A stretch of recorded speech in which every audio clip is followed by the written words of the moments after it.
like, subscribe, and leave a comment. So Almeida versus Derek Lewis in Sao Paulo, Brazil. It was what I sort of thought it would be. If Derek Lewis can't get a knockout or keep it standing, it's going to be a submission win or unanimous decision victory for Almeida. And that's exactly what happened, really. Obviously, Lewis is coming to bang. He's coming to swing. Almeida was having none of that. He was having no type of stand-up. He was hitting with his teat kicks and his front kicks, but he was having none of that. It was just basically a grappling route for 5 rounds. That's basically what it was.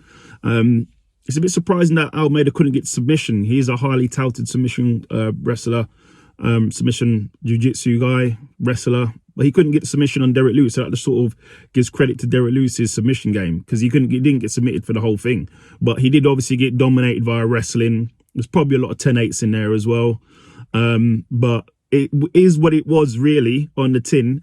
Sort of, you got to give Derek Lewis credit. He sort of took the fight on short notice, because it was meant to be Curtis Blades, I believe. I think it was meant to be Curtis Blades, but he was injured. Derek Lewis took the fight on slightly short notice, flew to Brazil, did the best he can. But in Derek Lewis's credit, I know he doesn't like going 5 rounds, doesn't like 5-round matches, but he went 5 rounds in the fight, so that's a win.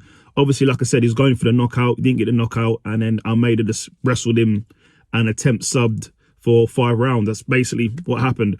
So what happens now? Obviously, that puts in Almeida into the top echelon now. He's beating one of the top guys. So maybe give him a title of Vasa next. Maybe at Alexander Volkov, see where he's at. Yeah, there's some big fights for him next. There's some big fights. As for Derek Lewis, he can do it he wants. He can do it. He won his last fight spectacularly. This fight was a 5-round wrestle fest type thing. See what his next fight. Give him another banger. Give him probably some rematches. Alexander Volkov or Tattoo of Us a rematch. So there's some good fights out there for him. So yeah, or even give Almeida Cyril Gane potentially. Yeah. So that's your review. Like, subscribe, and leave a comment.